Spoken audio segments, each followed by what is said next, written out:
Over the last 40 years, technology has developed with dizzying speed. But how has technology changed us? How has it transformed our homes? And what has it done to our families? To find out, the Sullivan-Barnes family are taking part in a unique experiment. They've been stripped of all their modern technology. And their own home has been turned into a time machine. What on earth have they done with our kitchen? What do you think of Already, they've lived through the digital wilderness of the 1970s. black and white? They're fast-forwarding through the years at the rate of one a day. Now, they're entering the 80s. But can modern kids get to grips with prehistoric electronics? Wait. Why can't you be more patient? Nothing ever works. And will the 80s bring them labour-saving must-haves or time-wasting boys' toys? Oh, dear, working! Has progress always been for the better? And has it fulfilled our electric dreams?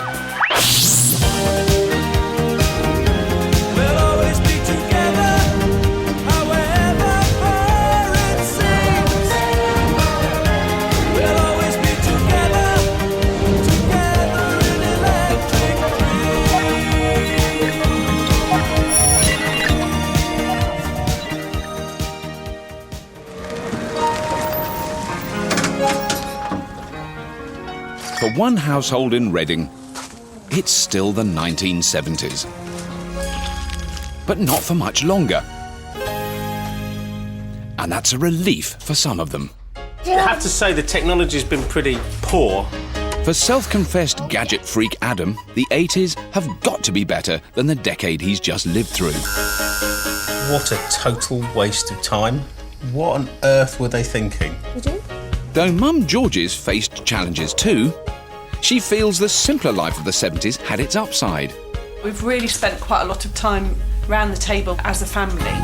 That's partly because the kids hadn't been kept busy by their usual electronic gadgets. Adam's daughter Steph and George's children Hamish and Ellie have no idea what lies ahead for them in the 1980s, nor does 2-year-old Jude. Not surprising, really. Even the eldest wasn't born until 1995. I don't know what to expect, really. I hope our 80s lifestyle doesn't mean that everybody's got massive distractions. Can their newfound closeness survive the coming onslaught of 80s electronics?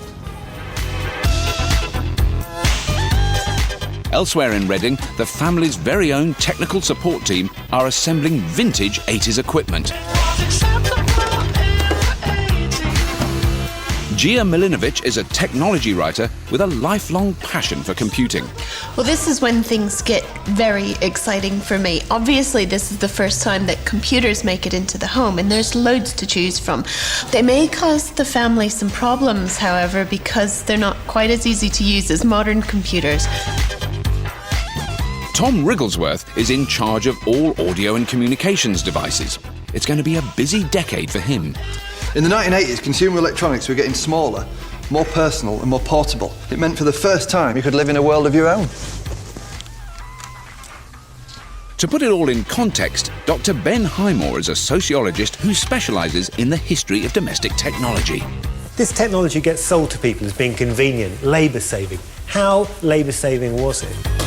And as they prepare 80s equipment to send into the family home, the team face a constant challenge. This era's technology often went wrong, and when it broke, it was hard to fix.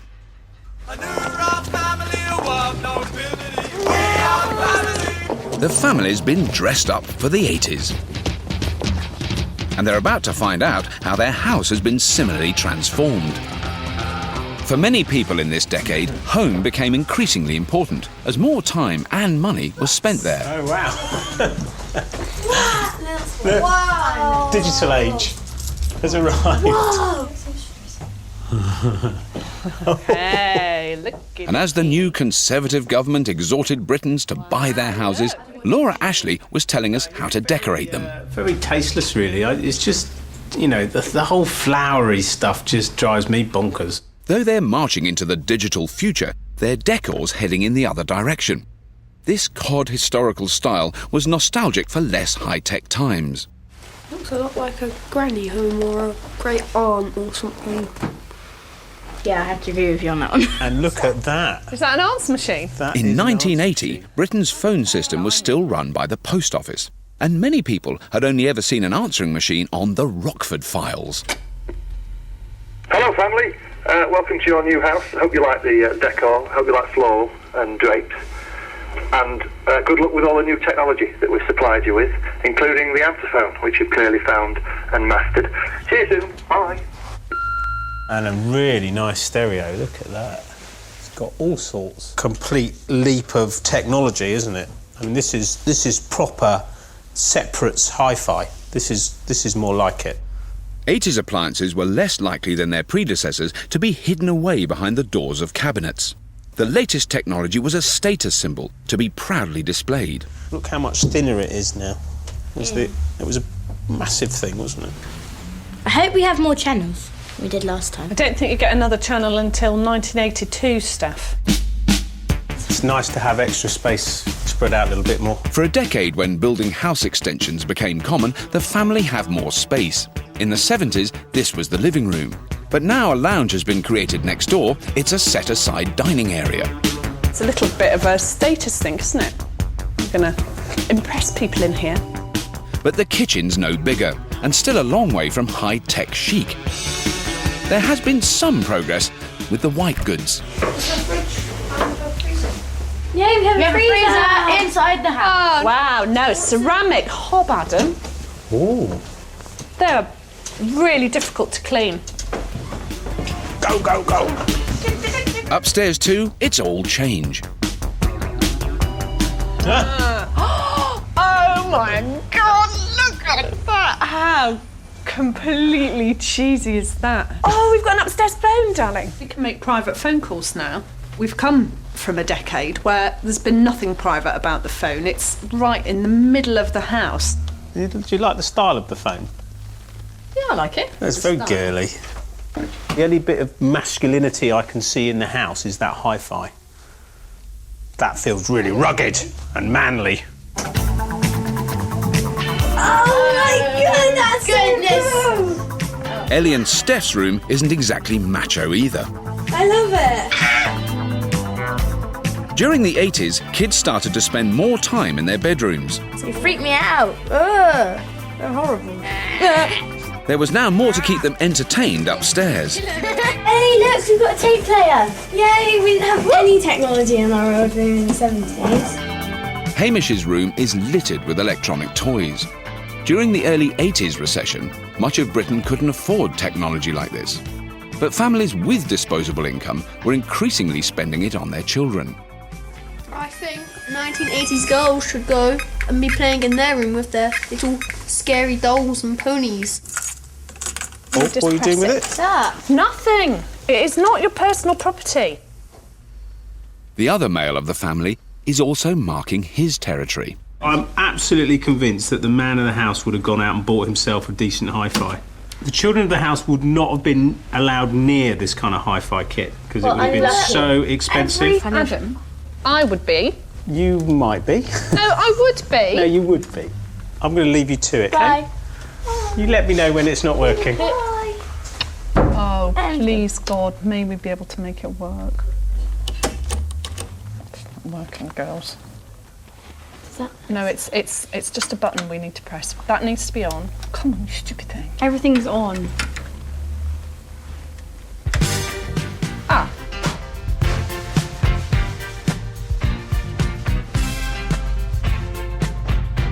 I said upside down, you're turning me. Just to let you know that it was working. Good. I'm glad you managed to work it out. Yes. Don't touch it again without my permission. Back at the workshop, the tech team are preparing their first delivery. Microwave ovens are now found in over 90% of British homes. But in 1980, only 6% of households had one. A basic microwave then cost over 30 times more in real terms. And yet that wasn't the main reason they hadn't caught on. There was a real fear around them in the beginning of the 80s. So it's a slow and difficult take-up, even though the technology was available from the mid-70s. The radiation at the heart of microwave cookery sounded uncomfortably similar to radioactivity for many consumers at a time of widespread nuclear paranoia. Today, many scientists are worried that the safety levels aren't good enough. This fallacy was encouraged by a widely seen television program. Microwaves can kill a person. For example, if you had the intensity required to cook something, you could cook a person. I was literally baked in a microwave oven. There's a host of unknown consequences, including cancer, birth defects, things of this sort. UK microwave sales plummeted immediately after the documentary aired.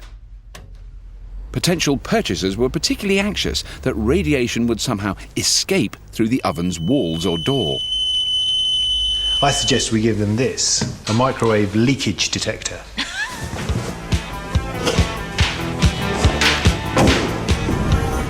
Knowing that the safety fears eventually proved groundless, the tech team dispatched the oven to the house.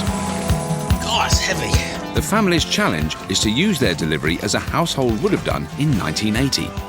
At that time, microwaves were being sold as the time-saving replacement for the traditional oven. So we've got to do a menu for tonight created entirely with the microwave oven. An exciting prospect for anybody about to embark on it. But first, following commonplace advice in 1980, the family make sure the oven won't cook them. If it gets into the red, it's dangerous. Run for your life. I've heard before that it can be harmful standing in front of the microwave. Who told you that? You. Oh, well, there you go, see, because I heard that when I was first using microwaves, so I probably just passed on the big fib. It's fine. What's all the fuss about? There might be meals that you could do quite nicely. Many cookbooks were published at the time dedicated solely to the new art of microwave cuisine. They promised food which not only cooked much faster, but also tasted better. Some of my dinner guests have exclaimed that my microwave cooked vegetables are the best they've ever tasted. What are we making for dinner then? Roast chicken in the microwave. Even the most evangelical cookbooks had to admit microwaves couldn't brown meat or poultry.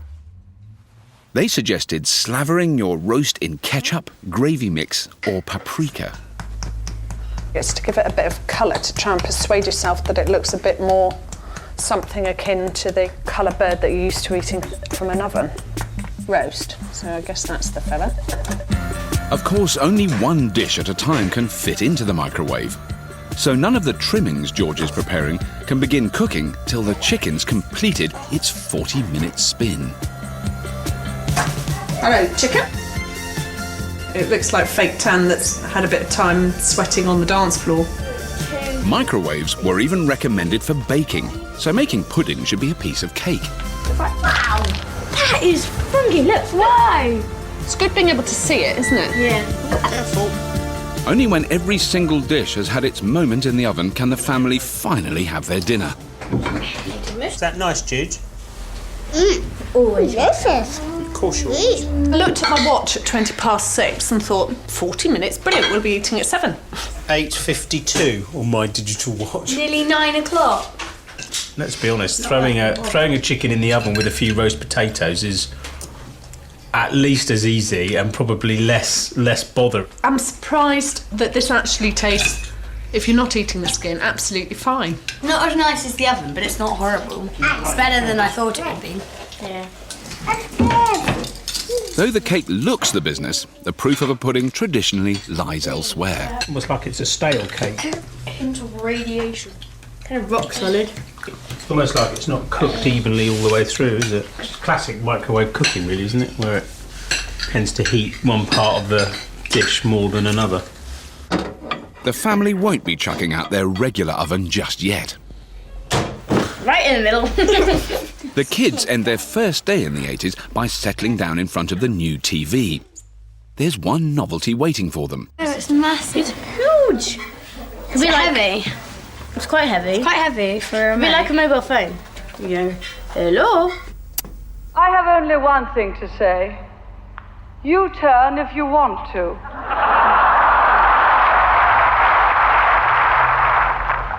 The ladies not for turning.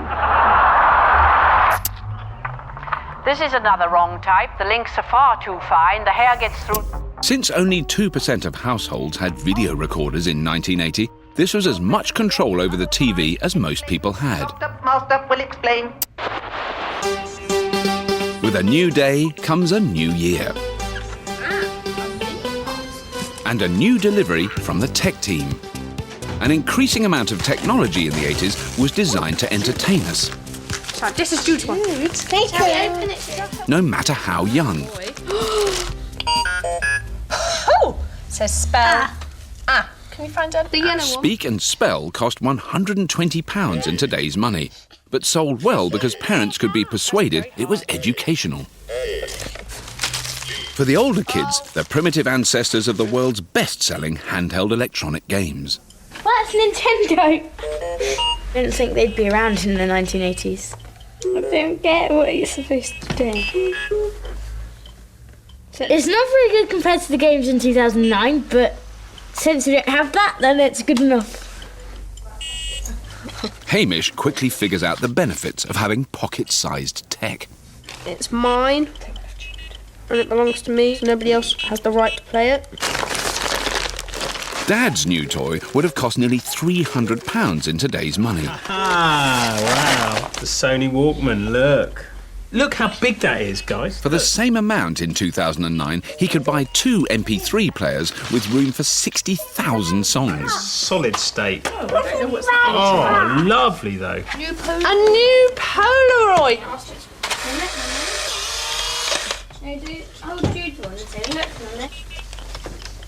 They're all rapidly silenced by their individual gizmos. Even Jude. Where are you going?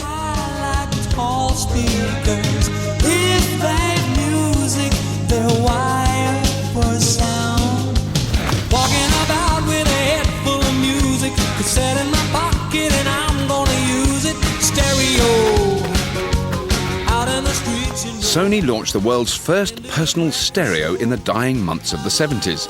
The designers initially worried it was antisocial, so early Walkmans were fitted with 2 headphone sockets.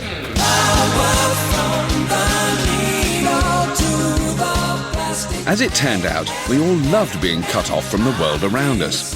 Soon, every other manufacturer brought out their own version of the Walkman.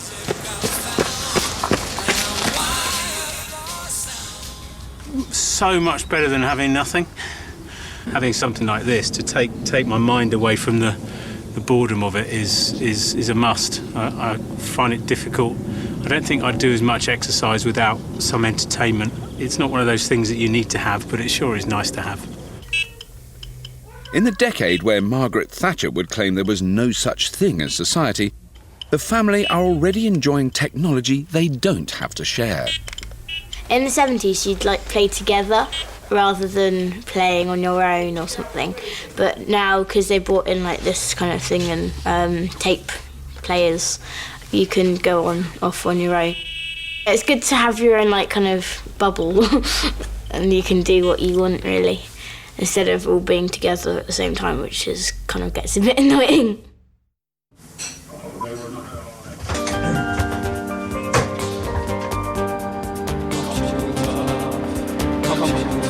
While most of the economy was deep in recession, British computing was a miraculous exception. A manufacturing industry that wasn't sacking everyone. If it's got a keyboard, a manual and computer written on it, it'll sell.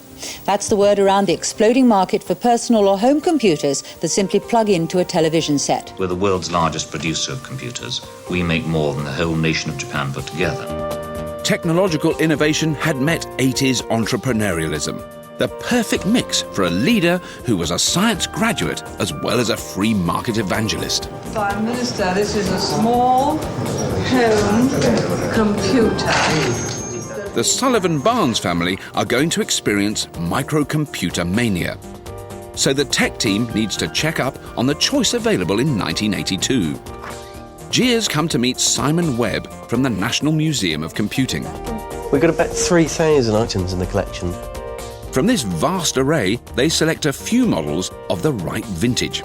Some faded rapidly into obscurity. There's a Dragon there, Dragon 32. This was a Welsh company that produced this. Others, however, found their way into millions of homes. What made a machine successful was the availability of software, and this is where machines like the Spectrum sort of won out, because there were huge number of software titles available for it. The Spectrum's main British rival was made by Acorn. Although it cost 3 times as much, it had heavyweight backing. The BBC branded it, and the government paid for one to go into every school in Britain. So I suppose the main issue with early 80s computers was that none of them were compatible. That's right, this was what really was unsustainable. Everybody doing their own thing, so it wasn't until the IBM PC really sort of established a standard that all these machines started sort of dying out, you know. Navigating a path through such incompatible hardware was often tricky. But the Sullivan-Barnes family will have to make this tough choice, just as early 80s consumers did. Gia set up a computer fair for them. This is the astonishing new ZX Spectrum, full 8 colours, sound generation, high-resolution graphics. High resolution? Okay. All of these machines had much less memory and power than a modern mobile phone, at a much higher price.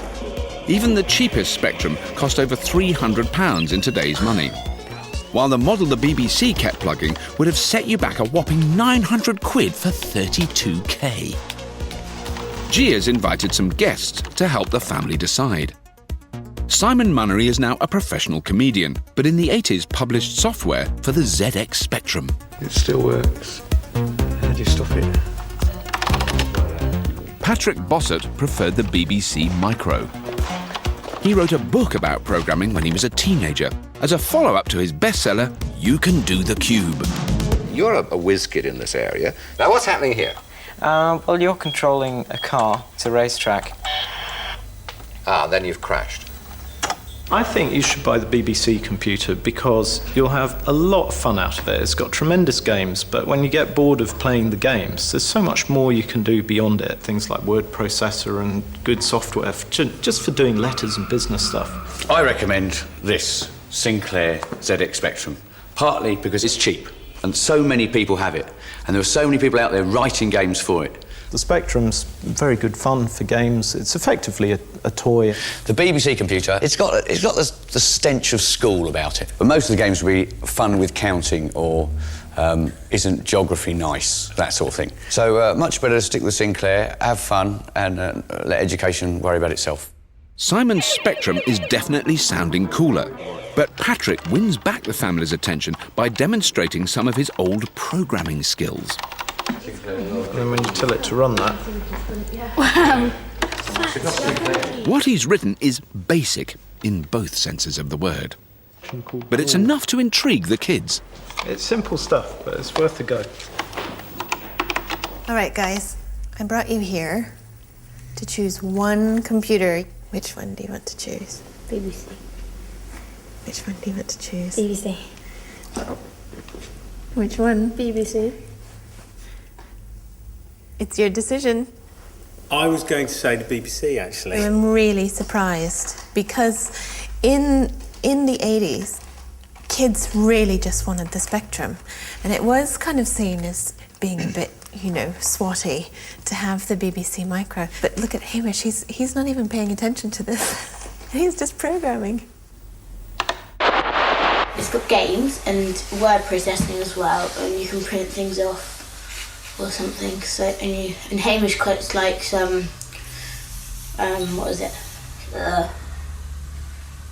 Processing, I think it's called.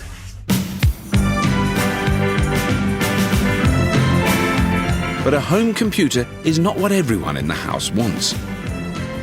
George is worried the kids will spend as much time on it as they do on their modern PCs. I guess it depends how capable the computer is, but if it's got computer games, I think that will be the first start down the slippery slope to the kids regressing back to the noughties. Everything's just fine as it is. She'd do it. Granted you permission to So we get it in and we'll set it up. Where do you think it should go? Put it in my bedroom. I would not let you play on it in my bedroom. No, it's not going in your bedroom. No question of it going in your bedroom. I'd like it in the spare room. We've got to put it somewhere where everybody can use it. Spare room. It won't fit on that desk. Why can't it be on there? Because I want to be able to sit and relax in this room without having a computer here. There's enough gadgets in this room already. The decision is spare room, right? Yeah. Right. It's just a weird...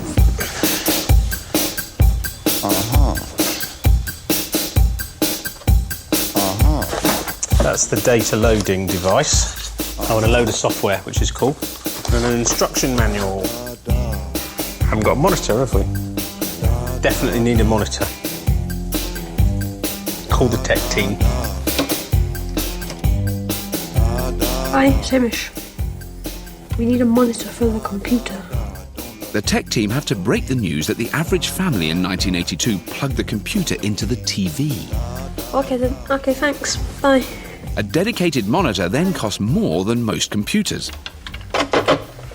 Mum, they said you have to plug it into the TV. Oh, stop there! No. You'll have to take it back then. Unplug it and put it in the cupboard when you don't use it.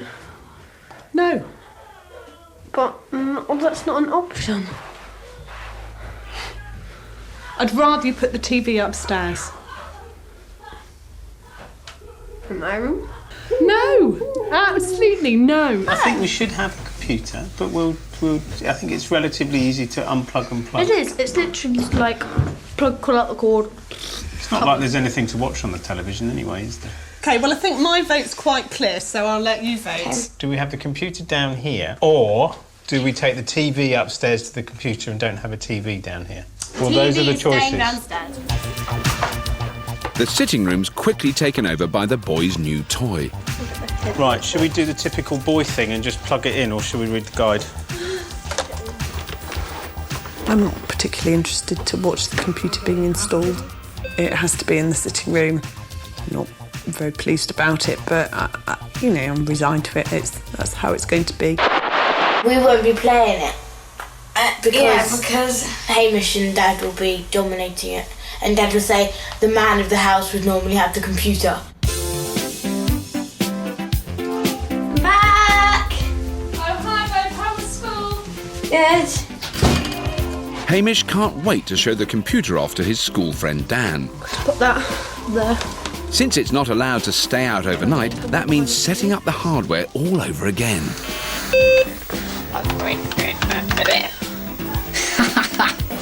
Look! It's a masterpiece.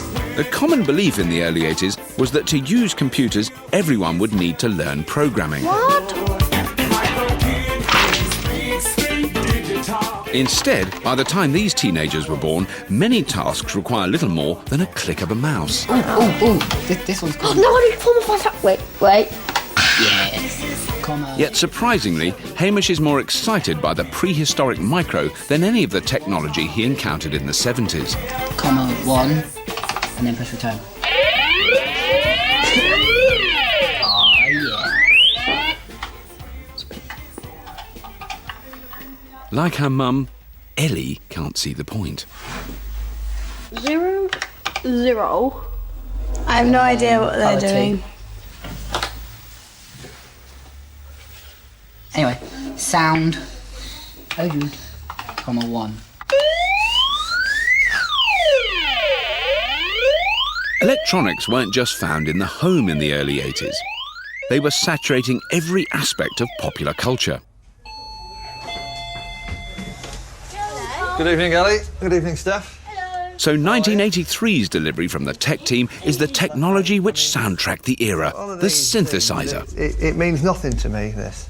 So, I've got a couple of chaps outside I'd like you to meet who will be able to explain a lot more. How it works? How it works, yeah. Oh, great. Just give me 1 second. OK. Yes, playing live tonight in Adam and George's dining room, the keyboard players from one of the most successful synth-pop groups of the decade. Hi, family. It's Chris Cross and Billy Cooey from Ultravox. No! These guys were our idols. Absolutely gobsmacked by that. Though Adam was a huge fan, they don't mean as much if you weren't even born at the time. In 1983 and what, we started doing bass sounds like, you know, that kind of thing, but with a drum machine. It was so new, so it was that exciting. You recognise that? Yes. That I do. Remember this?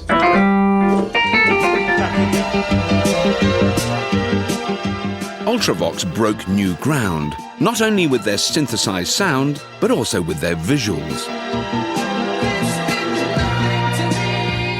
As well as ostentatious pop videos, the 80s brought the world the satellite network to show them on, MTV.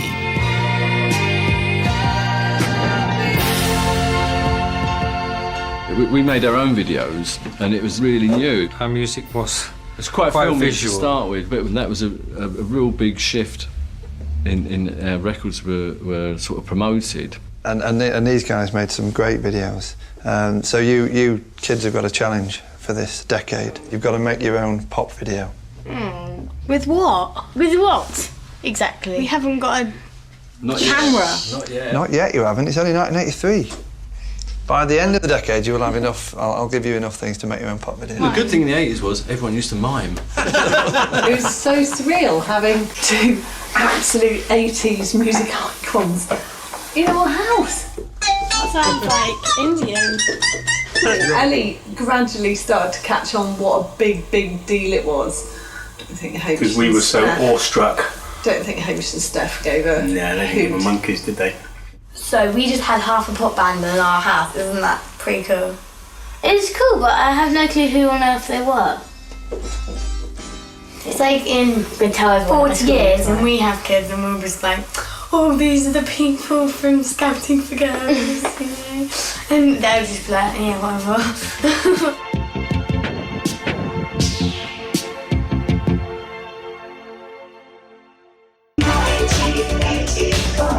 As Britain reached the year of Orwell's nightmare, Big Brother wasn't watching us. Yet. But we were watching more. Television was now broadcasting at breakfast time and on a fourth channel. And technology was giving us far more choice over what we watched and when. A video cassette recorder was now found in almost a third of British households, even though, just as with home computers, consumers were caught in the crossfire between conflicting technologies. The real video war isn't fought against invaders from outer space. It's battled out on the high streets of Britain. It's all a matter of format. The tech team have to decide which tape format the family will get. With hindsight, VHS clearly seems the most future-proof choice, but back in 1984, Betamax still held a quarter of the market.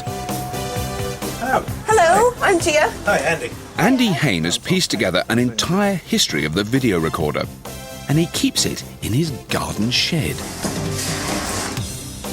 Wow. Come in. Oh my goodness. It's nice to know someone who knows what they're looking at. Andy currently has 74 machines, and not just the two formats everyone remembers. He also has a staggering 19 alternatives, such as the Laserdisc player. Just amazing technology. There's a great big laser tube in there. It's not a solid state laser, it's a gas laser. So it's a huge, great laser tube inside. Very rare because there's very few of those still working in the world that I know of. What other formats were there in the 80s? Philips developed Video 2000, and these used tapes that you could turn over. So right from the start you had 3 hours on a side. So 6 hours total. Do you have a tape? They're pretty much the same size as a VHS cassette. It looks like an audio cassette, and I'm very tiny. Well, in fact, Philips invented the audio cassette as well, so this was their video equivalent of an audio cassette. Right. By the time they got to the market, VHS and Beta were already fighting their war, and they kind of ended up being also ran. Everyone knows the story that Betamax was superior quality, but VHS won out. What's your take on that whole thing? It was largely marketing. The Sony Betamax, they presented it as a quality system. VHS was a little bit more aimed at the average man in the street. And when you're talking about hundreds of pounds, thousands of pounds in today's money, there was obviously a temptation to rent if there was two formats fighting. VHS was easier to rent, the tapes were easier to rent, and that became popular. And it very quickly pushed Betamax down. And so, was there actually a difference between the picture quality between the two of them? In a laboratory, yes. For the average person, probably not, no. The logical choice then, in 1984, is the VHS. When the tech team send their choice to the house, they add an extra video treat for the kids. Oh, wow. It's one of the very first camcorders, from the firm that invented VHS. Dibs being cameraman, and you two can be like the pop girls. There's 136 pages of instructions, so seeing as you want to be the cameraman, there you go. Mammoth manuals became a common sight during the 80s. Though technology now offered advanced features, it hadn't yet cracked making them easy to use. Where's the on switch? And that bit goes somewhere. That's quite heavy. To test drive the video player, Ellie fetches a gift from the night before, Ultravox live in concert. Oh, it's smaller. Hopefully it still fits.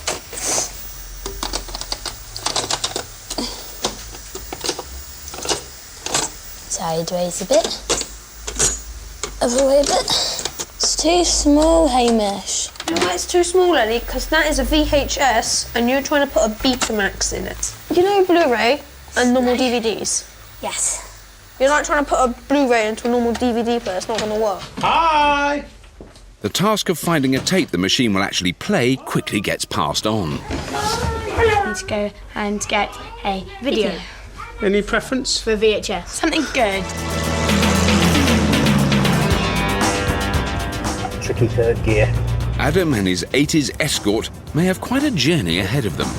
It feels quite strange to me, having got back from quite a long day of working, to be off in the car in search of a film, when in modern day I'm a member of a DVD film club, so I get DVDs through the post, which is very good because you don't even have to go out from your door. But video rental shops were a boom business in the early 80s. The UK boasted precisely none at the start of the decade. A couple of years later, it had 25,000.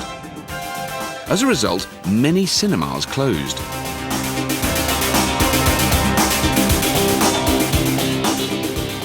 I'm looking for VHS videos, films. Okay, we haven't done them for about 3 to 4 years. They've sort of gone out. DVD has taken over now, so we only stock DVD. I promised the kids I'd get them a film tonight because we've only just got a video recorder. Is there anywhere around here I could possibly get one? I can't, no.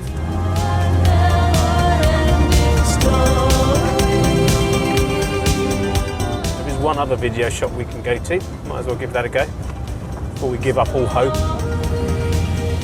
Dad is at the video shop still after about 2 hours, literally, because he doesn't have a phone with him. We can't like call him up and say, "Where are you?" We're a bit bored now. Adam's finally found an old independent store. Hello. With no VHS tapes on its shelves either. But the owner does keep a few under the counter. It's ex-rental stock he's selling off. Oh, I'm just going to get rid of the poundage. Back in 1984, very few people bought rather than rented. Buy those. Thank you very much. How much would that be? The average retail price then was £60. That's £150 in today's money. Kids! What is that? Shh, it's coming on. Shush. It's not coming on. It doesn't look any different to the screen look before you put it in though, really, does it? Was it working earlier when we got it here? It was at one point. Ellie neglects to mention her earlier vigorous attempts to force a Betamax tape into the VHS machine. It's not going round, so there's clearly something not right with it. Have you tried pressing a button called play? Is it rewound? Nothing ever works. Find out. No good. It's not working. Having spent all that time rushing around trying to get these videos and then for it not to work was a little bit of a letdown, to be honest with you.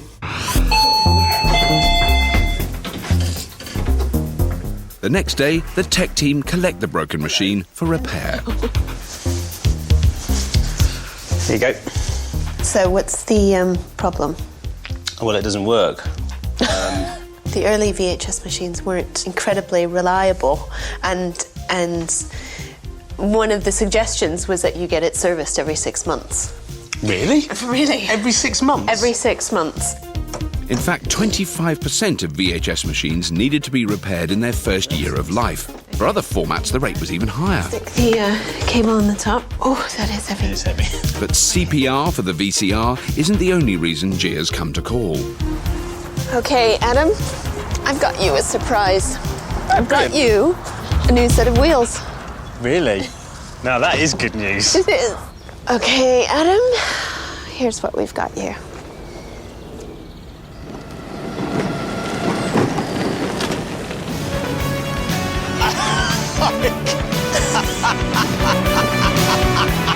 You're joking.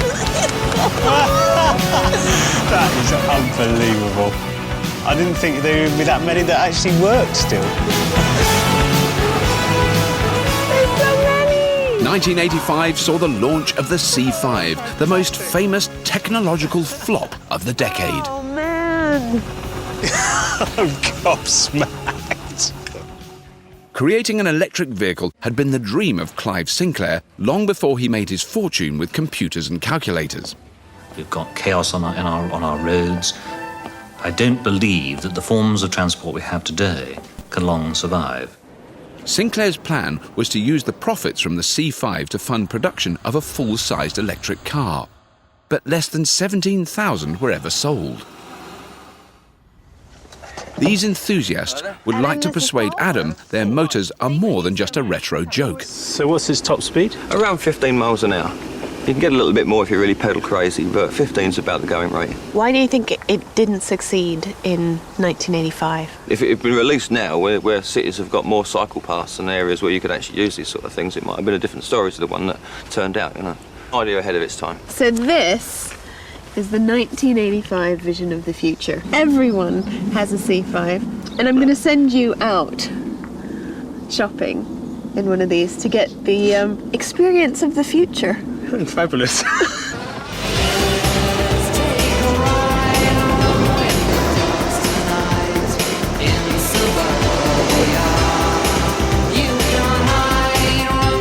Adam quickly has to supplement the engine with pedal power.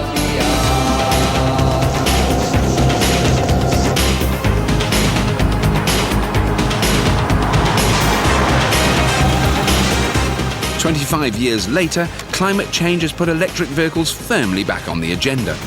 But the C5's visionary concept was let down by its execution, a common fault of 80s technology. You feel quite intimidated because you're so small in this traffic. I couldn't really see myself using this a full time, not in the main traffic. It's just too dangerous, I think. I just didn't feel safe. And then you kind of factor in the weather conditions in England. Why would you have this? I don't know. It's a shame, really, because it's really fun. Most people in 1985 came to the same conclusion. Whoever brought out that, well, wants putting up a wall and shooting. The failure of the C5 was proof that consumers were wising up about new technology. Clearly not everything innovative was worth buying. You can't go wrong thinking nothing's wrong. Who's gonna drive you home tonight? Sinclair lost millions and had to sell his own name. We bought the Sinclair computer business. We bought the Sinclair brand name. Other British computer manufacturers had already gone bust. There was no place for eccentric innovators anymore. The last big British player in computing was Alan Sugar's Amstrad, and they outsourced their manufacturing to the Far East.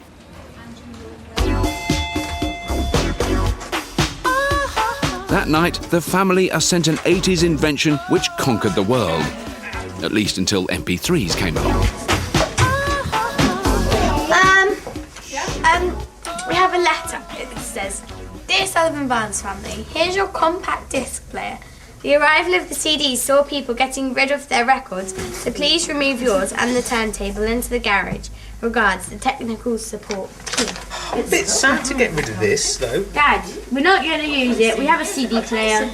Couldn't we just put it on top? No, like we that? couldn't because it would break. Because it's a top. I'm not happy to get rid of the vinyl because I know that it's got a different, richer sound. But once the new player is plugged in, Adam admits the advantages. I can remember getting my first CD player and being amazed at how I could just skip tracks and go backwards and forwards so quickly. I really like that.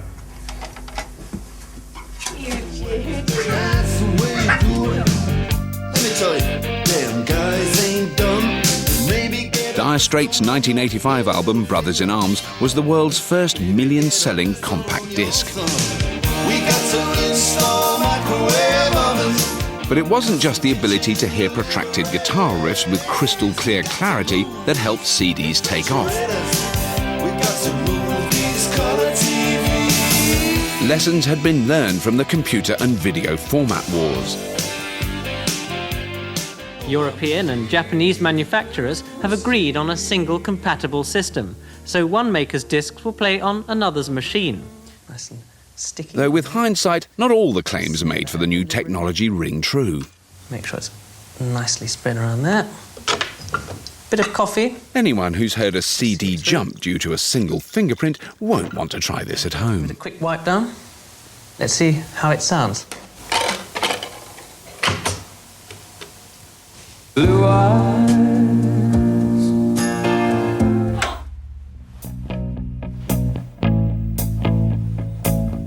So do you think you're going to miss the vinyl, Adam? It's my collection, you know. It's just nice to have them. It's me, and I don't want to get rid of me, really. Full of leaves. Most Britons weren't so attached to their vinyl. By 1988, more CDs were being bought than records.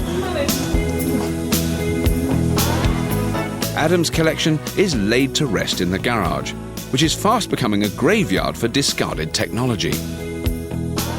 Oh, what a shame. Never mind. Progress. Most of the LPs I've now got on CD because I went and bought them again. How stupid are we to go out and buy the same music twice? The tech team have also sent back the video recorder. Is it working? Yeah, the tech team have guaranteed me it's working. Any second now. Hear it. Yes. You can turn it up, please. Unlike the contentious computer, a video brings everyone together.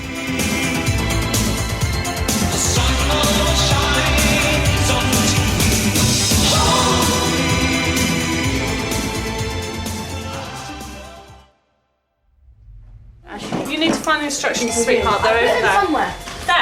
There you go. There. The following night, Georgie is still full of praise for technology that, for once, enhances family life.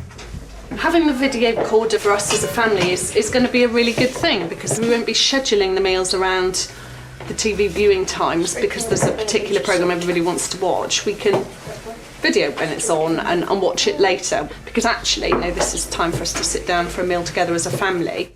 Right now, though, the whole family clearly isn't together. The male side is noticeably absent from the kitchen. I wouldn't be at all surprised to find that Adam's in the sitting room. He's been itching to get back to the computer, so... Just push back. Wait. Why can't you be more patient? What are you going to run? You have to be patient, otherwise it definitely won't work. 5 days after getting the micro, Adam and Hamish still haven't managed to load in any of the games, which are stored on cassettes. Go, load. The appeal is the challenge. It's the man against machine thing. I'm not going to be beaten by this inferior technology. Star, tape. It's not capitals, we won't accept. Oh, blast. But other members of the family aren't getting so much as a look in. Stop. That's what we do, is we'll rewind it in case it's turning off. No, I'm playing with the computer. No. Oh, searching. We're in. I haven't tried going on the computer yet because I'm doing other things. Too busy. They're not as interested in the computer, the girls. I mean, they do different things on the computers. So they're much more into kind of communication rather than playing games or something.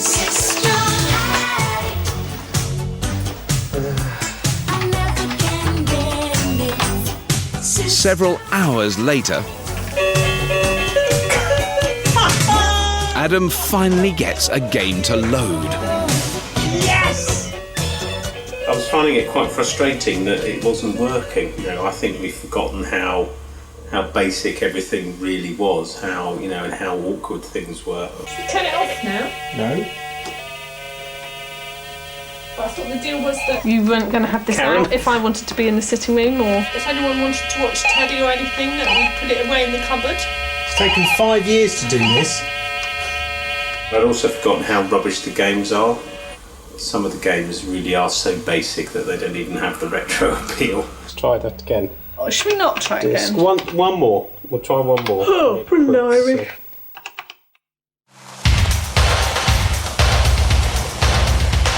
Another night, another year. The second half of the decade is racing by. In a home with ever more technology, all the family have plenty to keep them busy. Oh, at last. What are you doing? It's Mum and Adam. Since there's still only one phone line, no conversation can be entirely private. Mummy's going to be late home. I'll see you later. Bye. With Georgie late back from work, there's no chance of a family dinner tonight. Fortunately, 1987 saw the launch of microwavable plastic. Chilled ready meals were a godsend for the increasing number of households where both parents worked. The microwave had finally found its true purpose in our kitchens. Oh, I'm supposed to let it stand for a minute, aren't I? God. More care with it. I'm sure it'll be fine. But being able to eat at different times and in different places had a downside for family life. What a day. The last thing that I want to eat now is this stuff. I like to eat as a family, and the idea of individual portions of not very nice food is really disappointing. Technology designed to take less time can mean less time spent with other people. With 1988, the weekend arrives. Now then, how's your pop music? How's your decision-making on pop music? What's the little otter thing? The kids are seeking inspiration from Saturday morning TV for the pop video they've got to make. Really weird to do it so young. I have a really good idea. We'll go through the whole of like the routine of the day, and like different scenes will just keep changing clothes. Like as we walk through different rooms, Yeah. we pause it. We pause it and then we change and then we come in again. what I want you to do is I want you to be the same distance apart, so it's not like Steph goes halfway and then you start coming. Get closer, ready? Get closer. Okay. Go. Hamish is clearly confident about directing as well as how to use the camcorder. Rubbish. Okay, stay where you are, Steph. Stay. Ready? Come a bit more. Mastering an unfamiliar and antiquated piece of technology apparently isn't hard for a young and curious mind. No, you need to be alongside so you can high five. Steph, all you have to do is this. It's not hard. Getting your sisters to do as they're told is an altogether bigger challenge. Just stop and high five.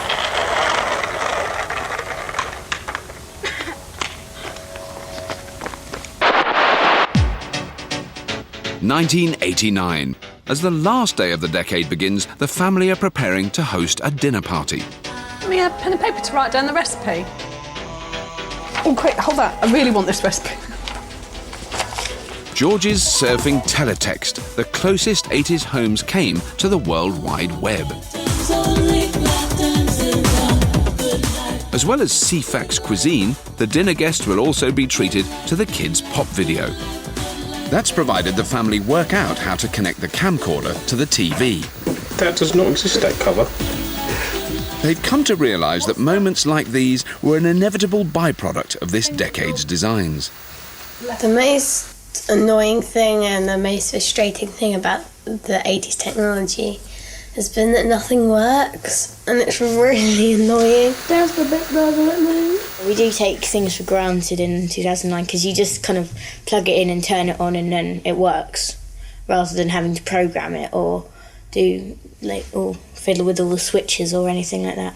We certainly sent in a lot. And as the tech team reflect on their 80s experience, they've come to the same conclusion. It wasn't really plug and play in the 1980s. No, the ideas and concepts of the technology was there, but the hardware wasn't actually up to speed, and the early adopters were just left banging their head against the wall.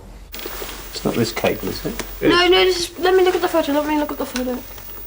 Throughout the decade, the boys have been noticeably more hands-on with technology. A gender gap has opened in the home.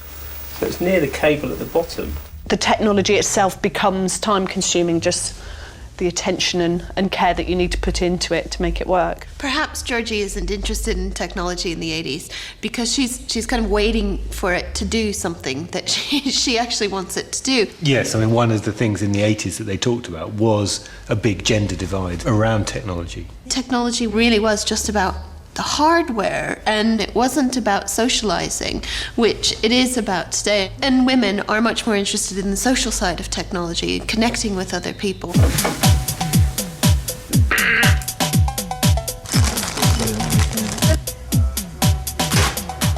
Tonight's social event happily has something for the whole family. The premiere of the kids' 80s epic. Ready?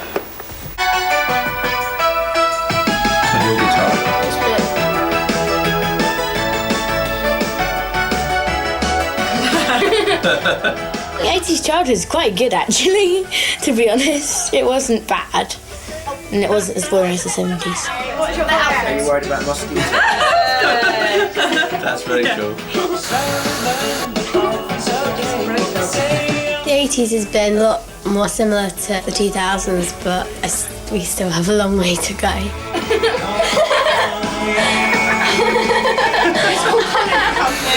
Very good. Really good. Then the kids are packed off upstairs so the adults can indulge in the 80s ritual of the formal dinner party. So it seems appropriate now to make a toast. So here's to the 1980s. Lovely to see you all. Thank you for coming. And at least for one member of the family, any hardware hassle has been compensated for by the chance to revisit his salad days. This was technology that I was awestruck by 20 years ago. I thought it was fantastic. The reality of it is that it's been a bit rubbish, really. Thank you. But it's been fun investigating it and fun hitting it, banging it, and getting frustrated with it. Yeah. True. Bye. Bye. Thanks for coming. Safe home.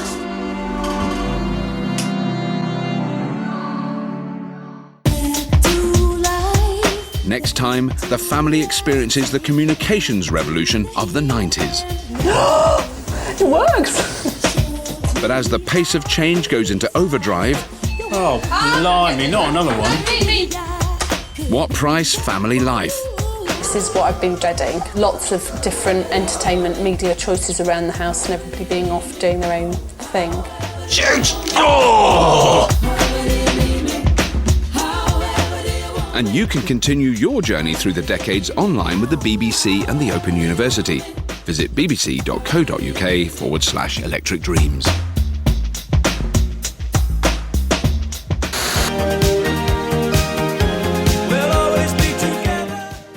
Coming up next tonight here on BBC4, arguments for and against some outrageous propositions. Brand new comedy with It's Only a Theory in a few moments. And then we chart the ups and downs of a mobile phone from assembly to obsolescence at 10:30.